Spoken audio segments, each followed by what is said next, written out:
আসসালামু আলাইকুম। যখন আপনি নিজের উপর নিজের কনফিডেন্স হারিয়ে ফেলেন, যখন নিজের উপর নিজের বিশ্বাস হারিয়ে ফেলেন, তখন আপনার ভিতরে যেই স্ট্রং কার্যক্ষমতা, অ্যাক্টিভিটিস, তখন সেটা আস্তে, আস্তে লেজি হয়ে যায়, অলস হয়ে যায়। তাই আপনি যখনই যেই কাজ করতে ডিটারমাইন্ড হবেন, আপনি যেই লক্ষ্য নিয়ে কাজ করবেন, আপনাকে বিশ্বাস রাখতেই হবে, আপনি পারবেন। চাকরির প্রত্যাশা চাকরির প্রত্যাশী যারা, তাদের ক্ষেত্রেও সেম।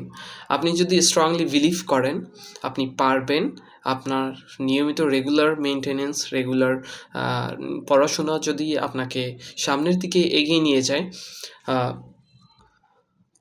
তাহলে আপনার এই পথটা আরও বেশি মসৃণ হবে। সো নিয়মিত পড়াশোনা করুন, নিজের স্বপ্নকে সামনের দিকে এগিয়ে নিন, আশা করি ভালো কিছু হবে।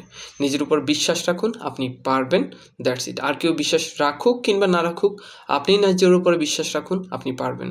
আশা করি আপনি সফল হবেন। সবাই সবার জন্য দোয়া করবেন। আল্লাহ হাফেজ।